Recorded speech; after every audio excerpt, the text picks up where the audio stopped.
Boys and girls, this is the Undisputed Era. Adam Cole, Kyle O'Reilly. Hello, Steve. Hello, Larson. It's me, Dexter Loomis, NXT Superstar. So here's my shout out to the Going In Raw podcast. Clever name.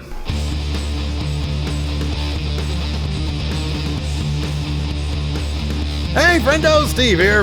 And Larson. And welcome back to Going In Raw, the only pro wrestling podcast you need to be listening to right here at youtube.com/Steve and Larson. Available wherever podcasts can be found. And of course, taped live at the Twitch at twitch.tv/Steve and Larson in front of a live studio audience, digitally speaking. Anyways. Virtually speaking. We're live. It's a lot of fun. Lots of good bants beforehand. A little bit of bants afterwards. And of course, there's going to be all sorts of bants going on this coming Sunday for Vengeance Day. Takeover Vengeance Day. We're going to be doing our live reactions over on the YouTube, and then we're going to come over here to Twitch for what's it called? Recap. Do you want to do the whole thing here on? I mean, I know WWE pay-per-views we do on YouTube, but is that just main roster? You want to put NXT over here on the Twitch? I'm loving the Twitch these days, man. The Twitch is where the live stream's It's up for discussion. We can think about it. Let's sleep on it. I'll leave it in your court. All right. So, regardless, follow us on Twitter at RealGoingInRaw for the announcement on where we're going to be doing that. Correct. So this was Road to Takeover. We finally I was actually pretty surprised by the winner of the men's Dusty Cup semifinals. You're surprised that Thatcher and Ciampa lost because they were your pick to win the whole thing. Yeah, I'm like Wade Barrett, by the way. I am totally getting every pick wrong I have, which I'm totally fine with. I was actually really surprised at that one. I had it in my head. Whenever I like something a lot, I try not to get too in wrestling. I try not to get too emotionally invested in it. Yeah, I love the Grizzled Young Veterans above all other tag teams. We're gonna have we'll do our predictions, I guess, now. Just because let's get them in now. It's the hook. You seem really anxious. I know you want to. I am. Get your hands back on Big Red right here. Cough on all you want. Just hose it down with alcohol. It's fine.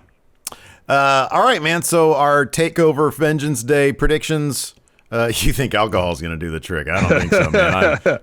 I'm much more potent than that. All right, man. Where do you want to kick this thing off? We'll kick things off with the men's Dusty Cup final. MSK versus Grizzled Young Veterans. Who do you got, Steve? Here's the thing. I have one confidence point on this for a couple reasons. Number one, I try not to get too emotionally invested in things that I really like, but I'm going to in this case. Oh. Grizzled Young Veterans with one confidence point. And I have a couple reasons. Number one, currently, I know this is probably a bad move on my part. So the Grizzled Young Veterans, they get a tag title opportunity coming off this. Currently, the tag champions are Lorcan and Birch, which is a bad guy team. Yep. So unless they're going to have those titles taken off them before Grizzled Young Veterans get their shot, heel versus heel is not a great bet to make. On the other hand, whenever Gibson is out, whenever he arrives, if it's just a match, whatever, they stick a microphone in his hand, which makes me think they really like this guy. They've been putting in a lot of good work. MSK is great, and I guess making a big splash for MSK would be one reason to have the Dusty Cup. Another one, historically speaking, with the exception of the Authors of Pain, they've all been face wins. They've all been face tag teams that have won the Dusty Cup. This year, I feel like they're going to give it to the Grizzled Young Vets. They need something that maybe isn't the tag team championships for now to advance. So I'm going to say they're going to give it to the Grizzled Young Vets. All right, you laid out my case pretty much for MSK winning. I have MSK one confidence point, and more than anything, I mean, they've been on a hell of a tear during this tournament. Each match better than the last. Their match against Legado yesterday was fantastic. What better way to inject a shot of energy and adrenaline into a tag division that for the longest time has kind of languished in NXT by getting MSK the Dusty Cup win, beating Lorcan and Birch for those tag titles. After that, then they get into a feud with Grizzled Young Veterans. Do a protracted thing, make it a feud that will get NXT's tag division back on the map. Something with intensity, something that's really creative, and then just like that, there's a rebirth of tag team wrestling in NXT, which hopefully could spill over to WWE as well. So I'm picking MSK. I think the face team taking on Lorcan and Birch, the heel team, just makes all the sense in the world. So yeah, MSK 1 confidence point. Next, North American title match. There's 3 matches that are basically locks. This feels like one of them. John Gargano taking on Kushida. I got John going over. 3 confidence points. Go home math. Rules the day here. Kushida got the last. He stood tall to end the segment on NXT. John's winning. It's that simple, pretty much. Kushida has gone. He has stood tall in literally like every segment there's been, including last night, which I thought was actually a real. I thought that the Garganos had just a hilarious showing. I thought they executed all that stuff perfectly with Loomis and everything. I've got Johnny Gargano with 3 confidence points. One last point about Grizzled Young Veterans. I hope. I said this before. They put a mic in his hand every time. I hope during their entrance they stick a mic in Gibson's hand because he can go 30 minutes on MSK and be hilarious every step of the way. I want to see him drop that promo on them. I think that'd be great. That would be great. Next, Women's Dusty Cup Finals. Shotzi Blackheart, Ember Moon taking on Dakota Kai, Raquel Gonzalez. Steve, who do you got? So this was this is a bit tougher of a situation to figure out. I have 2 confidence points because there's a lot more evidence to suggest that it's going to be a face win here for Shotzi and Ember Moon. Number 1, it was announced during the show that Regal came out and said the winner of this gets a tag title shot. I can't think of a more fitting, more appropriate tag team to take on the current, and I don't think they're going to lose the titles anytime soon, Shayna Baszler and Nia Jax, the current women's tag team champions. They do this, they'll put the NXT team in with them, and Shotzi and Ember are not going to win those tag titles. But I think that it's here. I think that match makes a lot more sense than Raquel Gonzalez and Dakota Kai having a match against those tag team champions. I think,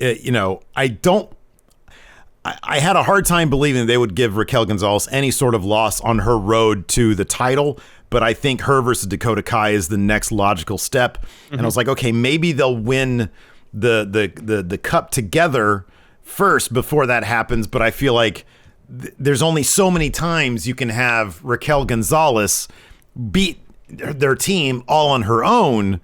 I don't think they think less. I don't think they think so little of Shotzi and Ember that they would have Raquel beat them single-handedly. Yeah. So all signs point to Shotzi and Ember winning. I've got 2 confidence points on this. Same, 100% the same. Shotzi and Ember, 2 confidence points. The Dakota and Raquel losing will be the start of them falling apart. Raquel's carried that team through this whole tournament. As I said, I can't remember where I explained it. The Shotzi and Ember at some point will take Raquel out of the equation for the finish, pin Dakota Kai to get the win, and that Raquel will just be enraged and take her anger out on Dakota Kai.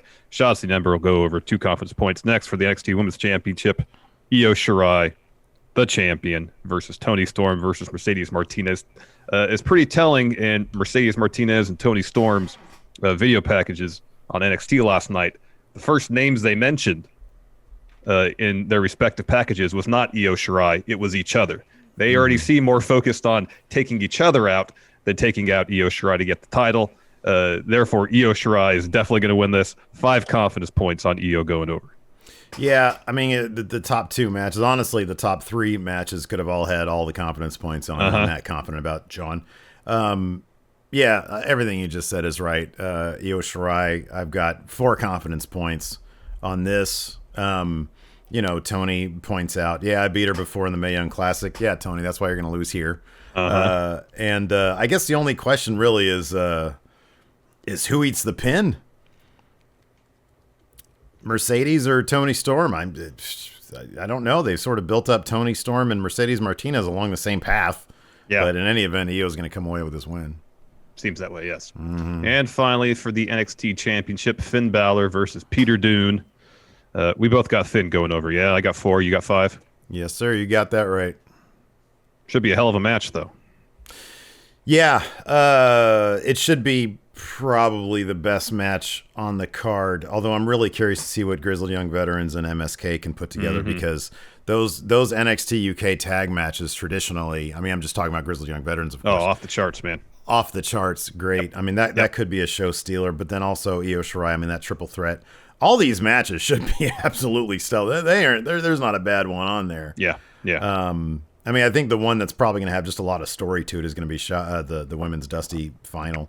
That might not be like in terms of move for move like the best match on the card, but man, I think all these other matches could just be stellar, just stellar. So yeah, no, it's cool. Look, man, if my boys, I'm gonna go sinking. I'll sync with my guys. If Grizzled Young Vets lose me the titles, so be it. Hey, No problem with that. You can take solace knowing too that next weekend is Elimination Chamber. Even if I do win here, you know what? You got another chance next week to get it back. Is Going in Raw Management playing hot potato with the Big Red title? Could be. Is that what they're going to start doing? Setting up something huge for WrestleMania. Who knows? Could be. Excuse me. All right. Anyways, let's dive into the go home episode. The Steve notes have been sent out to the friendos. Have they? No, I have not sent them out to the new subs. So why don't you kick things off with Sure. MSK versus MSK Legado. versus Legado del Fantasma, as mentioned during our prediction segment. Hell of a match. Some of the stuff they did here, I don't recall if I've seen at least in NXT. So back and forth to start. Wild then drop kicks Carter off the apron to go to commercial. We come back. Carter hits an enziguri on Raul Mendoza, gets tagged to Wes Lee. He goes on a bit of a run, sends Legado out of a ring, and then Carter hits that assisted. This time as a shooting star press off the apron, where he does a shooting star press off the apron. Lee pushes him onto Raul and Joaquin, and then Wes Lee falls with the tope. Lee goes for a pin on Wild. Goes for a pin. Wild pulls Raul out of the ring. Mendoza hits Lee with enziguri, follows the missile drop kick. Joaquin Wild's in. He hits a poison Rana. Raul's back in. He hits a brainbuster, goes for the cover. Nash Carter breaks up the pin. This next move was crazy. So Mendoza puts Carter up in a fireman's carry. Joaquin Wild goes to the top rope, hits a double stomp off the top onto Carter, and then does a 450 off Carter's back onto Wes Lee. Lee gets his knees up, rolls up Wild, and then Raul, who still has Carter in fireman's carry, tosses him onto Lee to break up the pin. The finish saw Legado go for their finish. Carter pulls Mendoza out of the ring, and then Wes Lee hits Wild with a super kick. MSK hit their finish to get the W. They advance to the Dusty Cup Finals. I had to take another look at that 450 spot when the shoulders and stuff. That was crazy. That was what nuts. the hell is happening right now? Nuts. It was pretty great. After that, we had a Mercedes Martinez video package where she basically just says, I'm paraphrasing, this Sunday, the 20 years that I've worked so hard for this title or for this opportunity is going to come to a head. And I like this, though. She also says, this right here is the real me. You know, maybe some people do or do not know. She was originally in Retribution. It's called Sticking It. Where's my needle? The needle main roster. She says, basically it was, this is who I am. Yeah. No silly gimmicks. Hard work for 20 years. Title is going to be mine. So it's kind of cool that WWE, they don't often let people sort of say, hey, I don't want to do this. I don't want to do this, Yeah. But man, way to bet on yourself on that one. Oh, absolutely, absolutely. Next, Xia Li versus Cora Jade. So before this match really kicked into gear, Casey Catanzaro and Caden Carter walk down to ringside, and they're all, hey, Xia, what's going on? We're worried about you. This isn't you. Bo is ringside. He's like trying to keep him out of Xia Li's business so she can go about her business in the match. So Xia at first is like, paid attention to him. And then Cora Jade attacks her from behind. Xia no-sells, destroys Cora Jade, hits her spin kick finish to get the win, and then starts taking the boots to Jade after the match. Casey and Caden get up on the apron. They start talking to her, and then Caden walks up the ramp to Mei Ying, gets in her face, and wants to know, what did you do to her? This isn't Xia Li. And then Lee walks up, tosses her off the ramp to the floor, and then tells Mei Ying it won't happen again. And then Mei Ying like grabs Boa like kind of like this, I think. Yeah, I think it was supposed to be the throat, but it was kind of his chin it area. looked kind of like that. So choking him, and then Xia Li lays out Casey Catanzaro. This looks to be Xia Li's first real feud since her repackage. The whole presentation is outstanding. It's so really wait awesome. a second. I have a question. I know it's Mei Ying. Who is Tian Sha then? I think that was her name prior to, because in that animation they described her transformation. Yeah. And so I think her name post transformation is Mei Ying, because that's how commentary was referring. Because I thought the same thing too. Commentary was referring to her as Mei Ying, so I was like, okay, that's the name they're using now. But yeah, the Tian Sha was, I guess, what her name was prior to her transformation into her current iteration. Gotcha. Okay, we'll go with that then from now on. I'm just rolling with it. I'm assuming that's what it is. I'm just rolling with it. I think you're right. Casey and Caden, mind your business.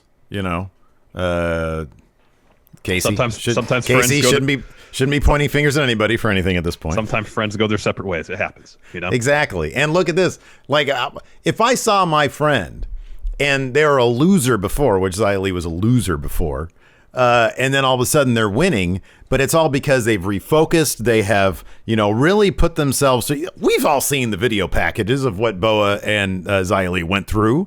I'd be like, hey, Larson, you might be a big old creep right now, but you seem happier. You're winning. You're not a loser anymore. So I would be happy for you. And I'd be like, if you don't want to hang out with me, so be it. If I throw you off the stage onto the cold, hard concrete floor, you'd be like, well, like you're laying there selling, be like, oh, at least he seems happy now. I'd be like, if I love something, I'm going to set him free. There you go. There you go. Oh, my neck and my back. After that, we had... Oh, my hip. Yeah, that's what it's going to be. Like that poor bastard after the Kings game. We got a William Regal interview. He's just outside of his office, and he's like, yes, I'm very much looking forward to the matches tonight. And then he opens the door, and Scarlett's in his office. It's like an old noir detective story of some sort. Yeah. And he's like, hello. And she's like, well, I'm here because, she says, I'm here because if he comes, it won't be good. And she says, Escobar, time's up next week, and says, oh, Cross versus Escobar. I agree to that match next week. And then she says something in Romanian, I believe, and then leaves. After that, they're making their way great into the arena. This is I fantastic. love them so much. So John is in a wheelchair. Austin's pushing him. We go to commercial comeback. They're ringside. Austin is picking up John, putting him on the top turnbuckle, brings the wheelchair in, puts John back into it, hands him mic. So this is the great part about it too. So like Austin goes and he carries him like a baby. Yeah. And he does a squat down into the wheelchair, and he's acting like it's a big stress on him. I'm like, dude, look at the size of you. This is like carrying like a small sack of flour and putting in a wheelchair. So Johnny says, what you see before you is the result of the malicious attack by KUSHIDA. I was minding my own business. KUSHIDA attacked me and broke my arm. And then he's like, see, look over there. And all he has to do is turn his head to see the Tron. He says, turn me towards the Tron. Turn me towards the Tron. So they turn him towards the Tron. And as the footage plays, even though he said, turn me towards the Tron, Candace is covering his eyes because she doesn't want him to be exposed to the viciousness of the attack. Exactly. So he comes back from that, says he has 4 fractures in his arm. He says, I'm a known power walker. I swing my arms a lot when I walk. I can't do that now, so I'm in a wheelchair. So that's why I'm in a wheelchair. That's why he's in a wheelchair. So he says, now I can't defend North American title this Sunday at TakeOver. Suggests Regal suspend KUSHIDA for injuring the most beloved member of the NXT locker room. And so Regal shows up at the ramp. And then Johnny, at this point, is facing the hard cam again. Yeah. And so he hears his voice. He goes, Johnny, who is that? Johnny. Who is that? Who is that? He's like turn me to the ramp. Turn me towards the ramp. And so Regal says, Johnny, we're supposed to be getting ready for the Women's Dusty Cup match. The medical team cleared you yesterday. And Johnny's like, no. I have my own medical team, and look at what they have. And it was like a picture of an X-ray of a devastated arm with 4 breaks in it. And at the little right-hand side, it says Johnny Gargano and an R right there. Yeah. And Regal says... he calls him out and he says, this is obviously a fake. He says, let me ask you something, Johnny. do you know what that R stands for? And he's like, it means right. Your left arm is the one that you claim is injured. And he's like, no, that R stands for real. Look, it clearly says my name right there, Johnny Gargano. Yeah. So anyways, long story short, Regal says that Austin Theory, he says you have one of two options. Either Austin Theory can be your surrogate tonight and put the North American title on the line against Kushida. And Austin Theory like taps Johnny. He's like, yeah, dude, let's do it. Johnny's like, no, I don't want to do that. He says, or you can just forfeit the title. And Johnny's like, no, man, give me a few months. Come on, man, give me a few months. We'll do one of those beautiful day music videos. And the beautiful thing is they're cutting back and forth. And the shot of the way is like a long shot. It's all of them, right? Mm-hmm. And you go back to Regal back and forth. Well, as Johnny says, we'll do a beautiful day. It cuts back to him, and Kushida's just standing there with them as if he's part of the group. Yeah. They don't obviously know that he's there. And so Regal says, Kushida-san, what do you think about that? And Austin turns to Kushida, taps in and says, hey, man, what's up? And then he does a double take, realizes that he's standing there, and then Kushida starts taking them all out.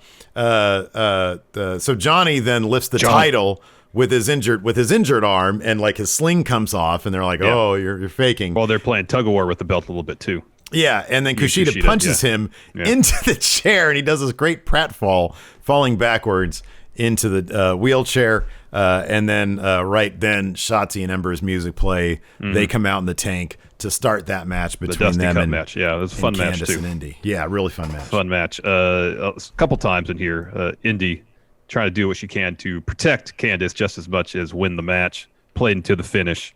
At one point, Ember dumps Indy out to the floor. Shotzi and Candice come in. Shotzi goes after Candice a bit. Moon tags her back in. They hit Ember, Moon, and Shotzi already have like some stellar tag team, double team offense. Man, it's so good. Yeah, it's really good. And then there's this bit where Candice decks Ember from behind, tags Indy in, and Candice hits a moonsault on Ember Moon while Candice is kind of holding her up. Follows the suicide dive on Shotzi out to the floor. Later on, Indy whips Candice into the corner. Moon collapses, so Candice runs full speed into the corner. Ember then boots Indy into Candice, gets the tag to Shotzi. Shotzi goes on a run until Candice boots her in the leg. Indy comes back in. Candice hits Shotzi with Wicked Stepsister. Indy falls with a top rope elbow. Ember breaks up that pin, so Ember and Candice are brawling on the floor. Shotzi hits a knee on Indy, follows that with a DDT, goes to the apron. Candice runs in. Shotzi boots her. Ember falls with an eclipse on Candice. Beautiful eclipse. It was fantastic. God, Ember Moon is like the perfect wrestler. Good. She's so good. And Candice, her sell job was so good. She like sort of stumbles back into position for Shotzi, who's loading up a senton. Now the thing is, top her up, Indy is the one who's legal at this point. Yep. So even if she hits it on Candice, Indy is still legal. So if they pin Candice, it's not going to matter. Yeah. Indy covers Candice right as Shotzi's loading up the senton from the top and eats the brunt of it. And then she gets pinned. So she protects Candice's health, but she ends up losing the match for them by taking the brunt of the shot to protect Candice. Really stellar match. So Ember Moon is really fun. Off the like if you ever just want to know somebody who's like the perfect, fundamentally sound, crisp, but just so much energy in the ring, it's Ember Moon. I say this week after week. She's like one of my favorite wrestlers. Her and Roderick Strong, two of my favorite wrestlers. So he doesn't wrestle enough. No, he doesn't. So after their win, they go up to the top of the ramp by the trophy, by the cup. Raquel and Dakota meet him up there. They start talking crap back and forth. Regal's out, and then he mentions that the winner of the Women's Dusty Cup will get a women's tag title match in the future. After that, we have Tommaso Ciampa and Thatcher with another one of their little sit-down video promos. Ciampa looks like he'd rather be anywhere but where he's at, which kind of makes sense given the result of the match tonight. Ciampa says Grizzled young veterans can call themselves whatever they want. We're going to win come Sunday. Class dismissed. He gets up and basically in very aggressive fashion. Well, then Thatcher has a creepy smile on his face. Yeah, which he shouldn't have done.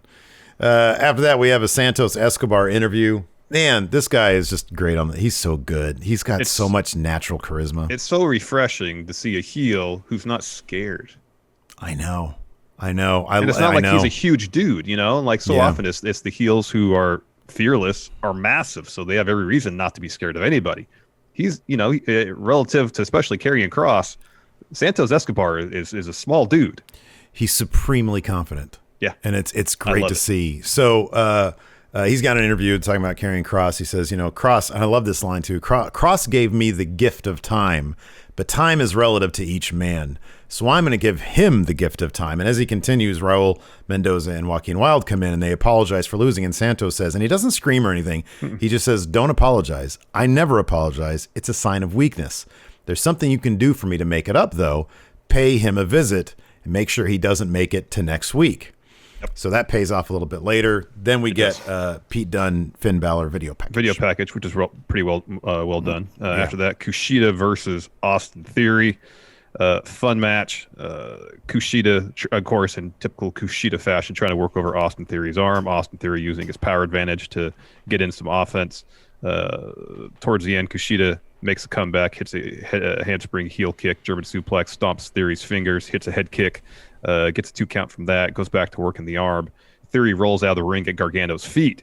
So Kushida, he's running, jumps off the apron. Theory gets out of the way, hits him with a shoulder tackle, tries for a power bomb or an apron bomb. Kushida escapes that, gets up on the apron, and locks on a cross arm breaker on Theory while on the apron. John super kicks him. Theory's DQ'd. Then John tosses Kushida to the floor. Theory holds up Kushida while Gargano hits some strikes. He and Theory just start beating them up. Theory tosses him back of the ring. And then as he's standing there, someone pulls Austin under the ring. This is a great bit. And so Gargano runs out, grabs him by his hands, and pulls who he thinks Austin Theory out. It's not Austin Theory, it's Dexter Lumis. So John, he's shocked, starts crawling back up the ramp, backwards basically. And then Theory crawls back out. It's like, oh, I'm all right, and Johnny. He starts like climbing up Lumis, like who's facing away from him, and he thinks it's John, and he turns him around, and he's right in his face. And he freaks out, gets back in the ring. Kushida puts him in hoverboard lock. Loomis, Johnny skitters around Loomis, like staring at him the whole time. He breaks it up, and Loomis gets in, puts him in the vice lock, and then Kushida ends up holding the title high, which pretty much guarantees he is not getting his hands on that takeover. Next, Toni Storm video package again. She seems just as focused on Mercedes Martinez as she is on beating Io, but she says that, I'm one of the few people who beat Io Shirai in the Mae Young Classic, yet no one talks about that. So she's looking to change that. We have another Imperium video package. Imperium. I like this. They sort of spell out everybody's roles. I didn't write down anybody's, except I remember Walter's is the ring general. Yes. And let's see if I remember this. Fabian Eichner was the equalizer, I believe. Okay. Martel was like the something like the catalyst or something like that. Okay. I remember what Wolf was. The Hatchet Man. That's what it was. Yes. He was the Hatchet Man. I remember those. I don't know what Bartel's was. Something like the catalyst or something like that. Yeah. So then we get a quick shot of Raul Mendoza and Joaquin Wilde laid out backstage. Cross pops in, asks Santos, you ever heard the saying, if you want something done right, you got to do it yourself? Well, Santos, you should have done that. I did. And next week, I'm going to do to you exactly what I did to them. TikTok. Dude, next up, we've got my segment of the year so far. This was amazing. So a Lambo pulls up. Yeah. And you're thinking, who is it? Was it Pat McAfee or something? What's going on here? Who's in this Lamborghini? And some familiar boots step out of it. And you look up, and it's Cameron Grimes, but with glasses. And he's got a giant wad of cash. And he goes to the security guard. He's like, hey, fellas. Here. And he gives him like a couple $100 bills. He's like, you know how to park this thing? I'm still figuring it out myself. So he goes, and the camera follows him the entire time. And he's like, that's right, Cameron Grimes is back. And he's just handing out hundreds to everybody. There's like some Performance Center recruits there. He's handing them money left and right. He says, everybody he gets in the ring. Everybody get on your feet. There's a nice reward for you if you get on your feet. So he says, 2 months ago, that no good Timothy Thatcher laid me out. I was screaming and flailing. I went home and thought about caving in Thatcher, and I started working out. But I did have some downtime, just like any normal man would do. I found video games. Well, I think to myself, why do I even wrestle if I could play video games? So he said he ran out of his video games, so he went out and found this place called GameStop. And when I open those doors, those lights hit just a little different. And if there's anything Grimes would put his money in, it'd be a place like GameStop. Well, it was the right place and right time for Cameron Grimes because their stock went to the moon. Now I got so much money. And then this next part had me dying because he talks about buying Dogcoin. Oh, yeah. And he says, I never did trust a kitty cat because if they got 9 lives, they must be up to no good. Yeah, that part was great. Which was amazing. And so he thinks that he has all the leverage now because money means power. And he says, hey, Regal, you think I'm going to wrestle Loomis again? Kiss my grits. Zombies, kiss my grits. And he says, money is power. And now I've got so much money, it ain't even funny. It's hilarious. And he throws all his money on the ground. He starts rolling around. Starts doing like snow angels on top of this was brilliant. And I mentioned this during our pre-show. There's a tweet that somebody showed me. Let me see if I can give proper credit from December. And let's see here. Here it is. This was from December 17th, and Cameron Grimes tweeted out, it's true. This is right after I think he got laid out, or he was out. He said, it's true, Cameron Grimes is out of action, but only in NXT. I'm still running wild on the stock market. So this seems to be something that he came up with that just landed perfectly with what's happened in the meantime there with so this was at the Sportatorium sent this tweet to me. So thank you very much, the Sportatorium. That's interesting. That's something they had in the works for a while, and serendipity happened, you know? I guess so, because this is absolutely great. Now the only question is, how will he lose his fortune? Because he's totally going to lose it. Totally going to happen. He's going to put it on the line in some match, and he's going to lose it all. After that, John Gargano had to interview. He says, I tried to do Kushida a favor by getting that match canceled, but now it's happening. And this opportunity to remind everybody who he is. He's Johnny Takeover. So Kushida, you better bring the best of yourself if you want that title from him at Takeover. No one can hang with John Gargano. Is it Dogecoin or is it Dogcoin? I thought it's spelled Dogecoin. It is. But then I've heard people refer to it as Dogcoin. So I don't know what it is. I'm not hip like the kids are. I need to watch more internet today, I guess. Yes. So after that, we had an Io Shirai video promo where she points out that, hey, Tony, it's been 3 years since the Mae Young Classic. I'm a different person now. I'm a champion. You're just another challenger. Mercedes, this is great. Mercedes, you've been on this journey for 20 years. I got bad news. The journey's never going to end. It's going to go forever and ever and ever. That's a good line. And then we get our main event. Thatcher and Ciampa versus Grizzled Young Veterans. This was actually a pretty dominant effort from Grizzled Young Veterans. Not to say that Thatcher and Ciampa didn't get any offense. They did. It just didn't feel like the result of this was in any doubt after like 3 minutes into the match. Yeah, I know. The story laying out was obvious. Grizzled Young Veterans are a cohesive, tight unit. Thatcher and Ciampa are two singles guys trying to be a tag team. And in his promo that preceded the match, he pointed that out. He says, look at these two goofs. They really are as dumb as they look. Ciampa, how did things end with your last two tag partners? Thatcher, same question for you. Take this fake friendship and shove it up your ass. This trophy belongs to the Grizzled Young Veterans. Soon to be. And then they get attacked. Recognized by the way they get attacked, yeah. Thatcher is actually isolated for a good stretch because Grizzled Young Veterans take out Ciampa ringside. Thatcher tries to mount a few comebacks. Comes up short. Eventually, Grizzled Young Veterans hit a Doomsday they do hit Doomsday device. They go for one on Thatcher. He escapes that, hits Drake with an uppercut. By then, Ciampa's had enough time to get back on his feet. He gets the hot tag in, goes on a bit of a run, hits air raid crash on Drake, onto Zach Gibson. That gets Batu. He tries for a fairy tale ending. Drake blocks it, drives him into his corner. Gibson tags himself in. He hits Ciampa with some shots. Ciampa escapes a suplex. They trade some blows back and forth. Eventually, Gibson hits a spinning suplex. Drake comes in. He drop kicks Thatcher off the apron. And then Grizzled Young Veterans hits a Doomsday device on Ciampa. It's all about working over Ciampa's neck because earlier it was a powerbomb onto the apron. Thatcher breaks up that pin. So then Gibson tosses Thatcher out to the floor. And then James Drake takes him out with a suicide dive. Ciampa tries to hit Willow's bell as Drake is getting back in the ring. Gibson grabs onto Drake's ankles. So when Ciampa goes back for the DDT, he just falls. Grizzled Young Veterans get in the ring, hit Ticket to Mayhem on Ciampa, to get the W, to advance to the final of the Dusty Cup. Like I said, it's all about Grizzled Young Veterans, cohesive, tight unit. That's what they've been. I mean, that's been their thing ever since they showed back up in NXT. Is they've been doing this as a tag team for 15 years now, and people who come in as a tag team for 10 minutes, which I've always that's a philosophy I can't stand when they put two really high-powered singles guys together, and then like any decent tag team should be able to take on even the best of the most powered up singles thrown together guys, because tag team wrestling is all about. It's a different beast. Yeah. It's about using two men to the advantage. Lots of tags, tag team philosophy, isolating people, et cetera, et cetera. You got a 2-on-1. If you play your cards right, you have a 2-on-1 situation in every single, throughout the match. Yep.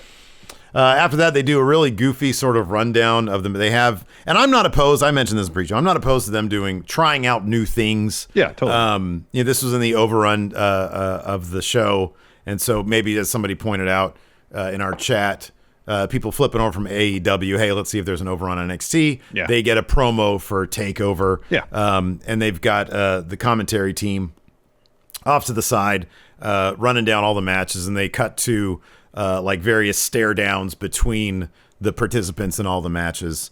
So yeah, I think the Takeover is going to be a killer show, though. It's going to be a lot of fun. There's got a lot of good matches here. We've quibbled in the past about build-ups to Takeovers in terms of the stories leading into it, but in terms of the shows themselves, they usually 9 out of 10 times deliver. So it's rare that they don't. Yeah. Yeah. You answer some questions. Yeah, let's do that. All right. Patch, go leave it here on the Twitch. You're up on the Patreon. You got a question thread there. You can get your question on there. Just become a patron. There you go. Get your question on the Patreon thread. Patch Goliva says, might have to buy some chocolate-covered strawberries and some champagne to watch Takeover. It was on Valentine's Day. It's on the Valentine's Day. That's not a terrible idea. Maybe I'll get some chocolate-covered cherries or something. There you go. James Fletcher, what's your favorite chocolate-covered item, Larson? Chocolate-covered strawberries are okay. I'm not a huge chocolate guy. Yeah. I like the chocolate-covered cherries. Those are good. Well, what's funny? I'm not really huge on cherries either. Do you like the chocolate-covered cherries with the cream stuff in the middle, and then the cherry in the very center? Yeah, I'm down with that. Yeah, I'll always eat the cherry after. Like whenever I have a cherry, it's on the top of a milkshake. Yeah. That's always the wonderful little Oh, the maraschino cherry that's like more sugar than cherry at that point. Yeah, exactly. Exactly. Good little bit of foreplay for the milkshake there. James Fletcher, Vince takes over NXT. Which old man wrestler wins the title? I think it'd be Cameron Grimes. I think he'd be hey, Vince! How's it going? Goldberg's the correct answer. Creatures 1203 gifting a sub to SL Prawn 65. Thank you very much, Creatures. What a great question here. George Calloway asks, if Steve and Larson become tag team wrestlers, which one of you is the hot tag guy? I kind of feel like I'm Trent Seven and you're Tyler Bate, which you should totally take as a compliment. Oh, I do. You get beat up for 90% of the match. I get the hot tag, clear house, get the W. I think that works. That works. Oh, Kaufman rated earlier with a party of 7. Thank you, intern. Already paying dividends, getting ourselves an intern. Yep. Broken Wheelchair with the sub. Says, hey, friendos. Hello, Broken Wheelchair. Jaime Fonseca says, can y'all name one legend that would actually work on NXT? He says he thought Rey Mysterio could have worked there when he first returned.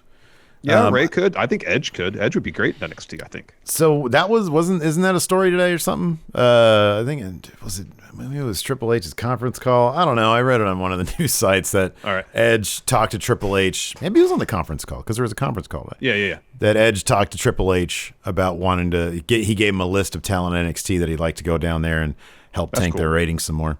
So yeah, Edge would be fun. I'd die to see two names. Well, I mean, we've seen Kevin Owens there, but Daniel Bryan and AJ Styles. Yeah, those are the two names that haven't been in NXT. Well, I know Daniel Bryan was the first season when it was a game show, but not NXT like it is now. Yeah, right. Jorge D, to complete Cameron Grimes' new gimmick, he needs a henchman. He says, a la Virgil. I don't know about that. The dynamic between Virgil and the $1 Million Man is not great. Okay. Yeah. No. So who would you have as Grimes' henchman? Cal Jack. Oh, that'd Bring be great. Cal Jack back. Wouldn't that be great? Oh, man.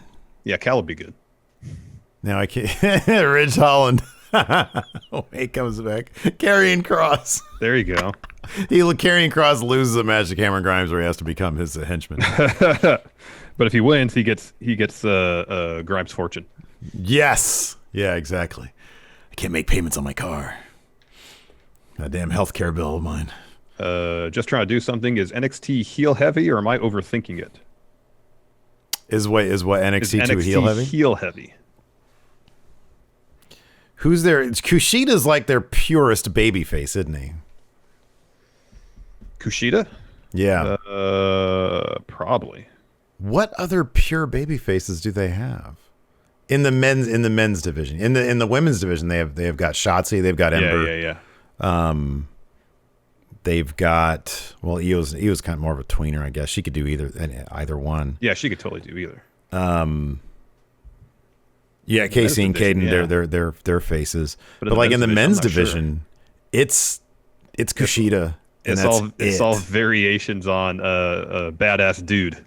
Yeah, that's exactly what it is. Dunn, Balor, Ciampa, Thatcher. Yeah. You're absolutely right. Cross. Yeah. Alex Foster actually has a really good point here. He says this Cameron Grimes stock gimmick would have been perfect for Kona Reeves. That's true. That's a really good. I wonder what happened to Kona Reeves. This is a great observation here. Since Johnny came out in a wheelchair and arm brace, what is the best fake wheelchair or injury reveal, and why is it Nash when he had his prosthetic leg and took off the blanket? Just about to say that. It's that. It's totally that one. Definitely the most gifable. Oh, yeah. Without a doubt. White Brownie with Triple H mentioning in a conference call that the women could use a mid-card title, but not being a fan of there being too many titles. How would you balance it out? Well, I mean, he kind of contradicted himself there. They need, they could use one, but he's not a fan of having too many titles. So I guess you could have a women's mid-card title and have it cross-brand again, but that really hasn't worked out that well with the tag titles. NXT, I actually think, it's funny, I think that NXT has done such a good job booking stories in their women's division, across the board for the most part, but especially in their women's division. I don't know that one is necessary, but I do think that one could generate more of those types, more really good stories. If you have like a North American women's title, I think I have full trust that they'd be able to book that pretty well. So I'd be totally cool with that. Totally.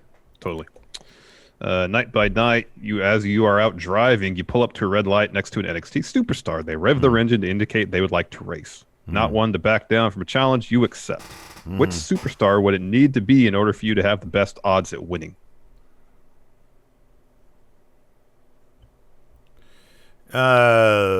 Zach Gibson, because he's probably still a little nervous about driving on the wrong side of the road. That could be. So I would just go with the guy who geographically is in the wrong place for a car race.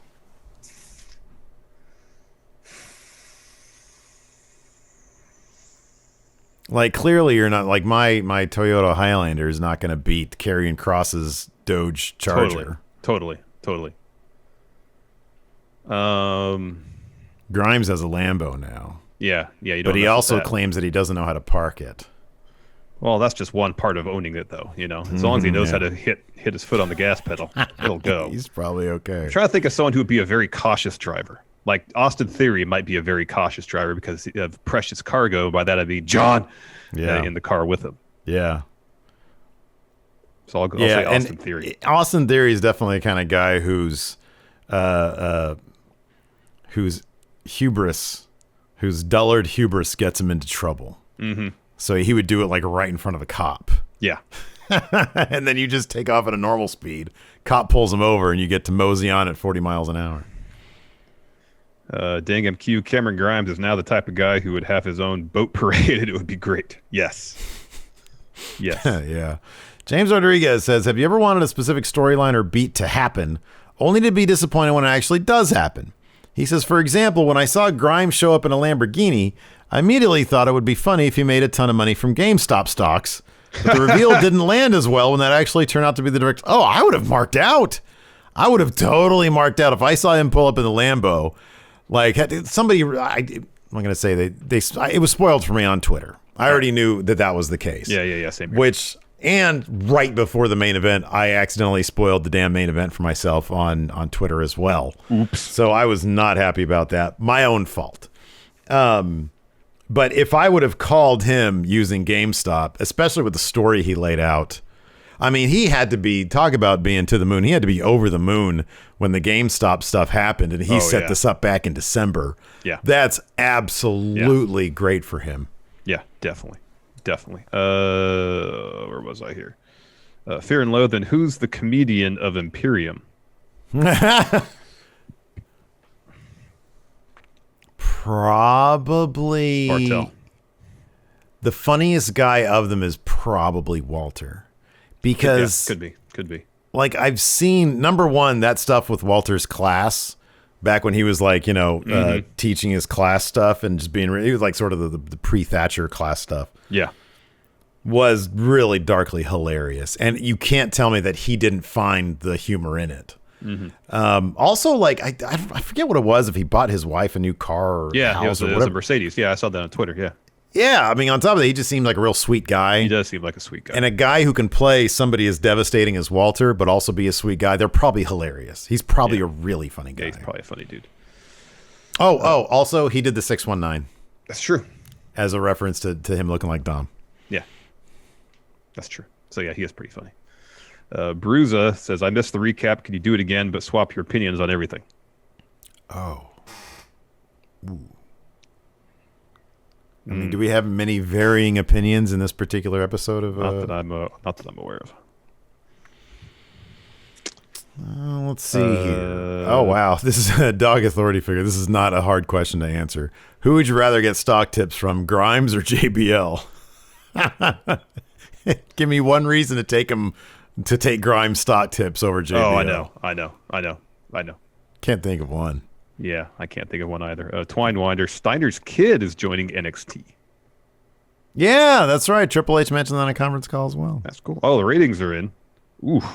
AEW's 21st in the demo at a .29, 741,000. This is a rough week for NXT. 62nd in the demo with a .12, 558,000.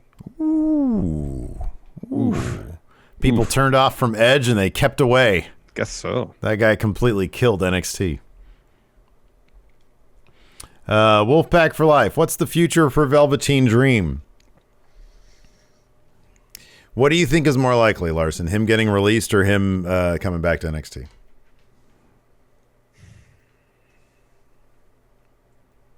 Probably him coming back to NXT, but not by much. It seems to be a 50-50 proposition. I kind of agree with that, yeah. It's been, I think I saw on Twitter, it's been 7 weeks since he's been on TV. Yeah. I think someone asked him about asked Triple H about Velveteen Dream today, and he pushed. He just like, hey, I've answered that question before. I mean, I'm paraphrasing, but yeah, he's like, there's nothing new to add. We've got a lot of talent here in the company, and we look forward to the future. Snake Sosa saw his top hat in the air and called the GameStop thing right there. There you go. Let's see here. Moses opposes. Do you think the winners of Grizzled Young Veterans and MSK go on to take the titles? Yeah, in which case it'd probably be MSK. Goodbye, Big Red. Yeah, we'll see. I don't know. I think that Grizzled Young Veterans have been around for a long time. Yeah. We have such a firmer grasp on who they are than MSK. That's why I'm going with them. But yeah, the tag title matchup does seem to be a natural fit between MSK and what's their faces, Lorcan and Birch. Who those guys? Yeah. Now that McAfee's not around, it's like, okay, this faction's not a thing. Yeah, right. It doesn't really feel like a thing now. Mm-hmm. There's no Pete's doing his own thing. They're not even in a feud right now. There's no direction for them as a unit. So what's the point of them at this point? Mm-hmm. Yeah. Crossface Chicken Stain, Johnny Gargano, John now gives me Ben Stiller vibes from Dodgeball, only a bit smarter. Yeah, I could see that. I thought Dodgeball was pretty funny. It is a pretty funny movie. Anyways, we'll answer some more questions here on the Twitch. For the rest of you, thanks so much for tuning in. We appreciate it. We'll be back tomorrow evening for SmackDown. Tomorrow afternoon for some Grand Theft Auto gameplay with our subs, with our Friendo Club TV members. Yeah. We play on the PS4, PS5. So if you want in on that, $5 on the Patreon at patreon.com/Steven Larson.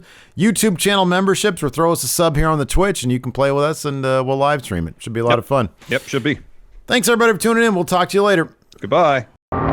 Help support Going In Raw today by becoming a Friendo Club TV member. You'll get access to new bonus episodes every week, including Friendo Club Arcade, Live Power Rank, Vintage 10 for the Wins, and Ask Steven Larson. Get access to Friendo Club TV today by becoming a $5 and up patron at patreon.com/Steven Larson, by throwing us a sub at twitch.tv/Steven Larson, or by clicking join at youtube.com/Steven Larson.